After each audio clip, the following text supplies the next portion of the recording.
Bonjour à tous, bonjour à toutes, bienvenue sur Connaissance et Croissance. Je suis Marinette Chantal Aklovo, coach certifiée en orientation professionnelle et en croissance personnelle.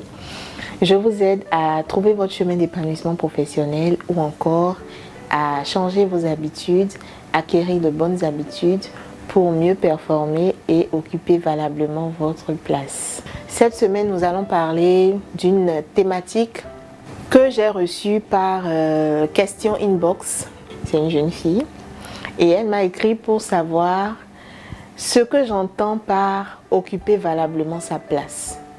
C'est une phrase que j'utilise dans toutes les introductions de mes capsules et donc c'est à cela que je veux répondre ce matin. Occuper valablement sa place, c'est être là où on doit être et faire excellemment ce qu'on a à faire, ce qu'on a été appelé à faire. Et pour faire excellemment ce que vous avez été appelé à faire, il faudrait donc travailler, vous êtes d'accord avec moi qu'il faudrait travailler sur certains aspects. Voilà, donc lorsque je parle d'occuper valablement sa place, c'est vraiment être la bonne personne au bon endroit et faisant bien ce qu'elle doit faire. Donc, occuper valablement sa place nécessite de connaître sa place.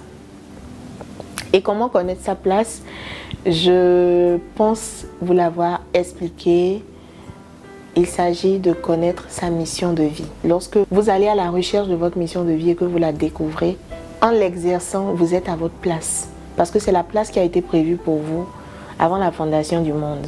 C'est la place qui vous a été réservée par votre Créateur. Donc, pour occuper valablement sa place, la première des choses à faire, c'est d'aller à la recherche de sa mission de vie, de la trouver et de commencer à l'exercer. Et deuxième chose pour occuper valablement sa place, c'est d'être compétent dans ce que vous exercez. Donc, il ne s'agit pas d'exercer pour exercer. Ce n'est pas parce que vous avez trouvé votre mission de vie que votre mission s'arrête là. Non. Il faut que vous excelliez et que, au travers de cette excellence que vous manifestez, que vous puissiez avoir un impact. Donc, deuxième des choses, c'est de travailler sur ses compétences. Les compétences, c'est des savoirs que nous acquérons au travers de formations, au travers d'un système éducatif. Voilà, les compétences, c'est ce que nous apprenons à faire. Troisième des choses, c'est de trouver vos talents, vos dons. Parce que vos talents et vos dons sont à mettre au service de votre mission de vie. Ils vont vous servir dans l'exercice de votre mission de vie. Et ils vont donner un certain coup d'accélérateur à tout ce que vous faites. Les talents, les dons, c'est quelque chose de naturel que vous manifestez, que vous n'avez pas appris, comme les compétences. La quatrième des choses, c'est de toujours garder à l'esprit votre vision. Voilà. Nous avons déjà parlé en long et en large de la vision. La vision revient également. Dans le fait d'occuper valablement sa place, il y a la vision que vous devez garder aussi. Il y a une différence entre la mission de vie et la vision. La vision, c'est ce que vous projetez, c'est les projections que vous avez en termes d'activité, en termes de vie, en termes de finances. Voilà, les choses que vous voulez réaliser. Et la mission de vie, c'est la mission qui vous a été donnée. Donc, pour faire schématiquement, on part de la mission de vie et lorsqu'on a trouvé sa mission de vie, c'est-à-dire le champ global, on a la parcelle particulière sur laquelle on veut travailler. Plusieurs missions de vie se ressemblent, mais les visions sont uniques en fonction des individus. La mission de vie peut être pour 2 ou 3 personnes d'apporter de la connaissance. C'est leur mission de vie, apporter de la connaissance et au travers de cette connaissance-là, transformer les individus, les amener à s'épanouir. Voilà, ça peut être une mission de vie. C'est un exemple que je suis en train de donner. Et la vision de Monsieur A peut être de créer le plus grand centre d'éducation morale. Parce que lui, il a découvert que dans cette mission de vie qu'il a d'apporter de la connaissance, lui il veut apporter spécifiquement, sa vision à lui, c'est d'apporter spécifiquement des connaissances morales aux individus.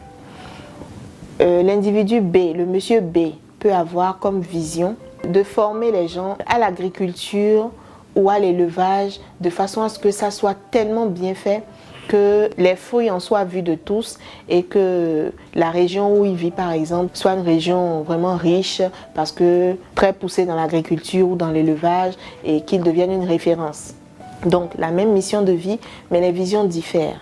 Nous allons aller de la mission de vie, ensuite la vision, ensuite les compétences, après les dons et les talents et au-delà de tout ça, n'oublions pas d'être heureux, d'être épanoui et de faire tout ce qu'il faut pour avoir cet épanouissement-là au quotidien, réaliser des rêves qui nous tiennent à cœur.